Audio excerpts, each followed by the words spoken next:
Joining us now on the Deseret First Credit Union hotline is the Lonely Master, Jimmer Fredette. Jimmer, nice to have you back on BYU Sports Nation. How you feeling today? I'm feeling good. I'm a little tired, but other than that, I feel great and excited to be here with you guys. You played 22 minutes against the Utah Jazz on Wednesday, your first double-figure scoring game in the NBA since your return. What did you think of that performance against Utah in front of your home fans in Phoenix? Yeah, it was great. I mean, ultimately, Utah played really well last night. We didn't end up getting the win, but we played tough, and then the fourth quarter got away from us a little bit. But, for myself, I, thought I played pretty well. Was aggressive and did everything that I could to be aggressive out there and do what I do. And, I didn't have the three-point shot falling yesterday, but had the mid-range game and the layups and floaters going, and it was good to ultimately get out there and just be able to play for an extended period of time and kind of get into a little bit of a rhythm. So that felt good to be able to do that, and to have a double-digit scoring game is great off the bench, and hopefully we'll build on that and get better these last three games. Jimmer, I said on the show that you would score in double figures for the first time, so I appreciate you coming through for me. I like it. Yeah, I appreciate the support. How's Taft doing? You just had a baby Taft. How's he doing? Yes. He's doing great. He's excited to be alive, I can tell, and he's doing really well. And Whitney is doing well. He's obviously doing a lot of eating and sleeping right now, but he's healthy, he's happy, and Whitney's feeling good. And she's not getting a ton of sleep right now either. So I feel bad that I'm not home with her helping it out. But I know that when I do get home, she's gonna milk me as much as she can. So I understand that. I'm trying to get to sleep while I can. Understandably, and yeah. Sincere congratulations from us to you. This is a big time for you in your life. Not only did you have a new son, you're also obviously making the transition back to the NBA. Oh, and then you're promoting a brand new documentary called The Lonely Master that's going to premiere on BYUtv this weekend. What can you tell us about the documentary, and what will fans of Jimmer and basketball in China, for that matter, see?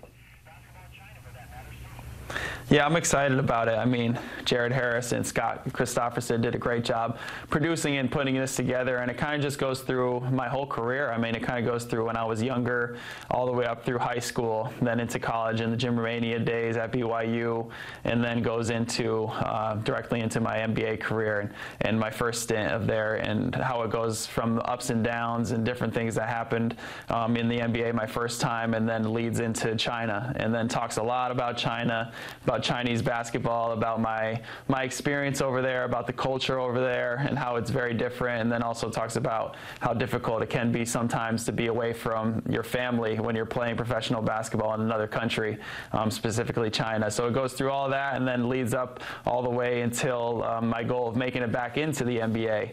And so it kind of goes through a lot of things, but it's an amazing, amazing documentary. I think people will love it. I think it's a very relatable story to a lot of people, where sometimes your career takes you on different paths, but you got to try to take advantage of it as much as you possibly can. And sometimes if you do, it can end up working out way better than you ever thought it could. And that's kind of the point of this story, and hopefully it's inspirational to everybody out there.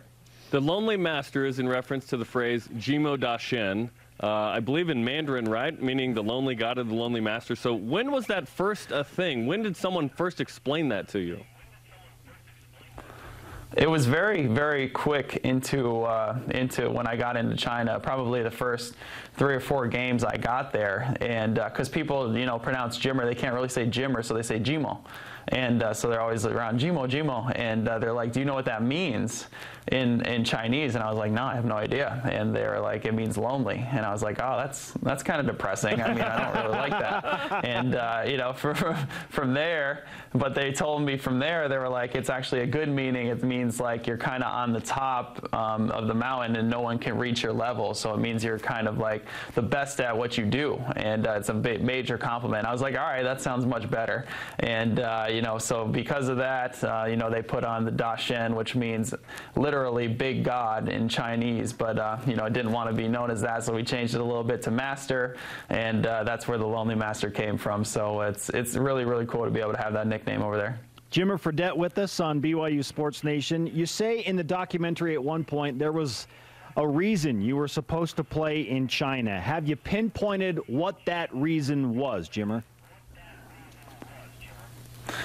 You know, I think it was honestly to be able to go over there and find myself again.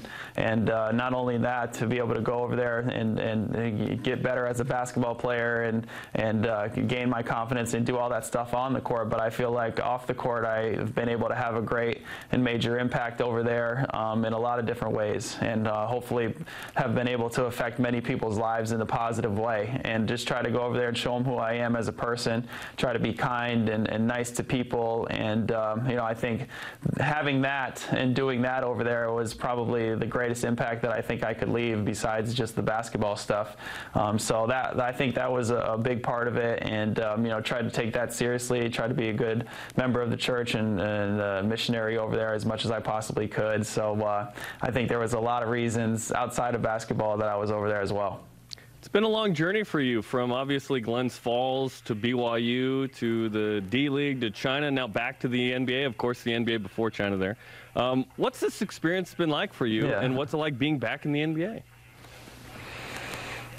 Yeah, I mean, it's been a roller coaster. I've been everywhere, and you know, sometimes that's what happens as a professional basketball player. You never know where it's going to take you, but you know, you try to take everything in stride, take advantage of it to the best of your ability and opportunity. But you know, I always had confidence in myself that I could make it back into the NBA if I got the right opportunity, and you know, I stayed focused on that, kept working hard, and you know, kept focused, and was fortunate enough to be able to get an opportunity with the Suns. And so I'm just grateful for this opportunity and definitely not taking it for granted.